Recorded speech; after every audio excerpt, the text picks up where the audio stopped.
इंदिरा गांधी विश्वविद्यालय ने एलएलएम की कक्षाएं प्रारंभ करने का नोटिफिकेशन जारी किया है इसी सत्र से। और 20 जून जो है अंतिम तिथि है एलएलएम कक्षा के लिए अप्लाई करने के लिए।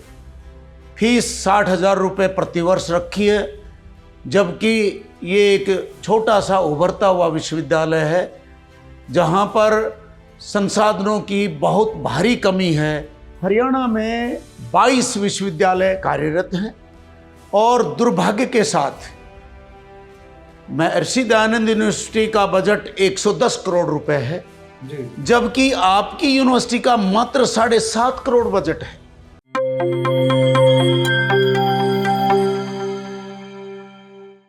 प्यारे दोस्तों, सादर अभिवादन। मैं हूं महेश कुमार वैद्य और आप देख रहे हैं एनजेपी हरियाणा। दोस्तों, आज 2 जून है। आज सुबह सुबह हमें एक प्रेस विज्ञप्ति मिली दक्षिण हरियाणा विकास लोक मंच की ओर से। आप जानते हैं दक्षिण हरियाणा विकास लोक मंच लंबे समय से इस क्षेत्र की अलग अलग समस्याओं को लेकर के आवाज़ उठाता रहा है, इस क्षेत्र की ज़रूरतों को लेकर के विभिन्न मंचों से आवाज़ उठाता रहा है। और दक्षिण हरियाणा विकास लोक मंच ने आज एक बड़ी आवाज़ ये उठाई है कि इंदिरा गांधी विश्वविद्यालय मीरपुर रेवाड़ी में इसी सत्र से जो एलएलएम की कक्षाएं शुरू की गई है उनकी फीस रखी है 60,000 रुपये सालाना।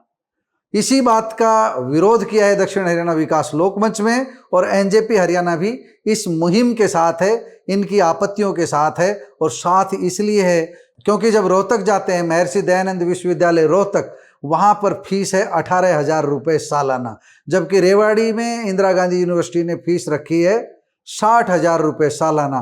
कितनी विसंगति है, कितना भारी फीस का अंतर है।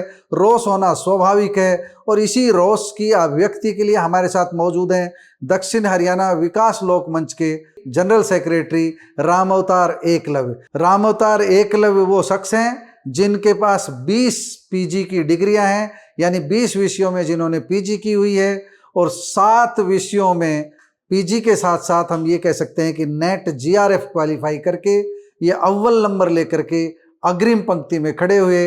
एचसीएस एलाइड सर्विस में रहे, सरकार की कई सालों तक सेवा की, इंदिरा गांधी विश्वविद्यालय में भी पार्ट टाइम असिस्टेंट प्रोफेसर के रूप में, सोशल वर्क के रूप में इन्होंने इंदिरा गांधी विश्वविद्यालय में अपनी सेवाएं दी। और आज उसी इंदिरा विश्वविद्यालय से जुड़े एक इश्यू को लेकर हमारे बीच पहुंचे। रामअवतार एकलव्य से ही पूछते हैं कि क्या पूरा विषय है, कब ये फीस बढ़ाई, कब जानकारी मिली और कैसे दक्षिण हरियाणा विकास लोक मंच ने ये पत्र लिखा है। रामअवतार एकलव्य जी, सबसे पहले तो आपका स्वागत है एनजेपी में। महेश जी, बहुत बहुत धन्यवाद। अब आप पूरा विषय एक बार बता दीजिए, क्या विषय? दक्षिणी हरियाणा लोक मंच जो है इस आवाज़ को हमारे दक्षिणी हरियाणा की सोई हुई जनता तक पहुंचाने का काम कर रहा है। विषय इस प्रकार है, इंदिरा गांधी विश्वविद्यालय ने एलएलएम की कक्षाएं प्रारंभ करने का नोटिफिकेशन जारी किया है इसी सत्र से और 20 जून जो है अंतिम तिथि है एलएलएम कक्षा के लिए अप्लाई करने के लिए। फीस 60,000 रुपये प्रतिवर्ष रखी है, जबकि ये एक छोटा सा उभरता हुआ विश्वविद्यालय है जहाँ पर संसाधनों की बहुत भारी कमी है और विद्यार्थी वर्ग जो है गाहे बगाहे विश्वविद्यालय में आता है तो देखता है कि यहाँ पर नियमित रूप से कक्षाएं नहीं हैं। उल्लेखनीय है कि महर्षि दयानंद विश्वविद्यालय में नियमित कक्षाएं 18,000 रुपया प्रतिवर्ष के हिसाब से एलएलएम जारी है पिछले 1975 से। अच्छा, मैं बीच में एक आपकी बात काटूं। विश्वविद्यालय में संसाधनों की कमी है। इंदिरा गांधी विश्वविद्यालय में विश्वविद्यालय ने अपनी हालात सुधारने के लिए अगर फीस बढ़ाई हो, इसको जस्टिफाई तर्कसंगत ठहरा रहा हो विश्वविद्यालय, उस समय आपके पास क्या तर्क है? पैसे नहीं है, विश्वविद्यालय कमजोर है, सरकार पैसा नहीं दे रही क्या यहाँ पर? जो बिल्कुल, हरियाणा में 22 विश्वविद्यालय कार्यरत हैं और दुर्भाग्य के साथ महर्षि दयानंद यूनिवर्सिटी का बजट 110 करोड़ रुपए है, जबकि आपकी यूनिवर्सिटी का मात्र 7.5 करोड़ बजट है। कहाँ 110 करोड़ कहाँ? और हरियाणा की 22 विश्वविद्यालयों में लिखित रूप से सबसे कम बजट इस विश्वविद्यालय को दिया तो ये गया। सीधा सीधा भेदभाव का नमूना है, कैसे यहाँ के साथ भेदभाव किया इससे जाता ज्यादा है। बजट तो चौधरी बंसीलाल यूनिवर्सिटी और चौधरी रणवीर सिंह जींद, इन दो यूनिवर्सिटी जो इसके बाद खुली थी, उनका भी बजट ज्यादा है। तो रामोतार जी, इससे तो एक हम ये भी कह सकते हैं कि जो यहाँ का नेतृत्व है, केंद्रीय मंत्री राव इंद्रजीत सिंह को, विधायक लक्ष्मण यादव को और विधायकों को, तो रेवाड़ी जिले के तीनों विधायकों को, सबको ही मुखर होकर के आवाज उठानी चाहिए, नायब सैनी को बताना चाहिए। और हमारे माध्यम से भी हम आवाज बैठा रहे हैं कि दक्षिण हरियाणा से भेदभाव होता रहा है और हो रहा है। भारतीय जनता पार्टी के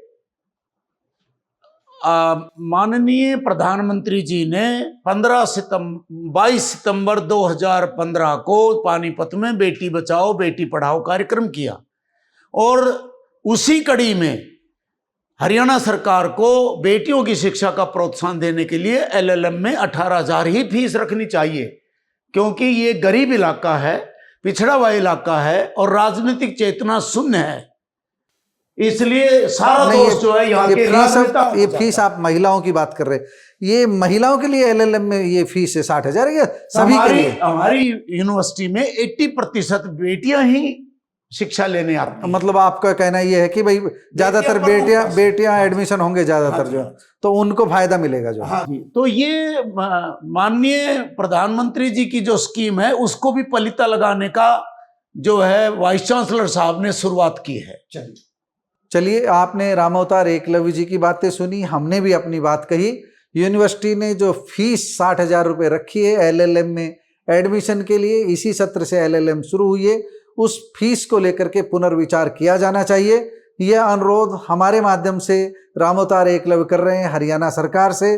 कहीं न कहीं हरियाणा सरकार तक आपकी बात पहुंचाने का प्रयास करेंगे। माननीय चांसलर साहब को और समस्त जो है आदरणीय राव इंद्रजीत सिंह जी को भी, सबको पत्र भेजा है आपने? सभी को पत्र भेजा है। राव इंद्रजीत सिंह को भी पत्र भेज दिया है, गवर्नर साहब को भी कुलाधिपति के नाते, शिक्षा मंत्री को भी भेज दिया है। महोदय ने आज ही सुबह पढ़ लिया है, लक्ष्मण जी ने। जी जी। तो दुर्भाग्य है कि सबका साथ सबका विकास कहाँ है दक्षिणी हरियाणा। तो ये भेदभाव और इस तरह का जो है एक सतही नॉलेज रखना और ये चीजें जो है बिल्कुल भी जनहित में नहीं है, विद्यार्थी हित में नहीं है और इलाका हित में नहीं है। चलिए, आपने रामावतार एकलव्य की बात सुनी, आपको इनकी बातों को लेकर के, हमारी बातों को लेकर के कुछ कहना है तो जरूर कहिएगा, कमेंट बॉक्स में जाकर अपनी राय जरूर दीजिएगा। नमस्कार, धन्यवाद।